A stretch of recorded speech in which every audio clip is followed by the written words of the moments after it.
வணக்கங்க. இன்னைக்கு என்ன வீடியோ அப்படின்னு பார்த்தீங்கன்னா, எனக்கு தெரிஞ்சு ஒரு 50 வருஷத்துக்கு மேலேயாவது இருக்குன்னு தான் நான் நெனைக்கிறேன். ஸோ, நம்ம இப்ப ரிமூவ் பண்ணிட்டு இருக்கிறது என்னன்னு பார்த்தீங்கன்னா, ஒரு ஹோல்டர் தாங்க.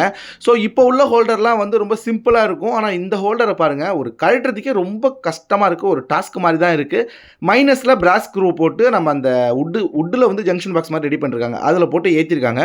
அந்த பிராஸ் ஸ்க்ரூவ கழட்டுறதுக்கே கஷ்டமா இருக்கும். அந்த காலத்துலலாம் மெஷின் இல்லாத நேரத்தில இந்த பிராஸ் ஸ்க்ரூவ வச்சு நம்மளுக்கு ஏத்திருப்பாங்க. மைனஸ்ல ஏத்துறது எவ்வளோ கஷ்டம் அப்படின்றது நிறைய பேருக்கு தெரிஞ்சிருக்கும். ஸ்டாரா இருந்தா கூட ஈஸியா ஏத்திரலாம்.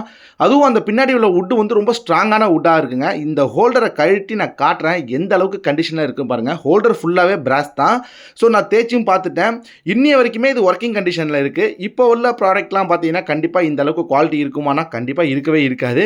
இதே போல தயாரிச்சாங்கன்னா, கண்டிப்பா உங்களுக்கே தெரியும் பிசினஸ்லாம் போகாது. இந்த தயாரிக்கிற நிறுவனத்த பத்தி சொல்றேன். அதனால தான் என்னமோ தான் இப்போலாம் வந்து இந்த டூப்ளிகேட் ப்ராடக்ட் நெறைய வருது. என்னதான் நம்மளுக்கு குந்தன், ஃபைப்ரோஸ் அந்த மாரி கம்பெனி ஐட்டம்ஸ் கிடைச்சாலும், ஆனா இந்த மாரி ஒரு பழைய ஹோல்டர பார்க்கும்போது, அதோட ஸ்ட்ராங்னஸ் பார்க்கவே தெரியுது. கையில புடிக்கவே தெரியுதுங்க. பார்க்கலாங்க நெக்ஸ்ட் வீடியோல. வரேன்.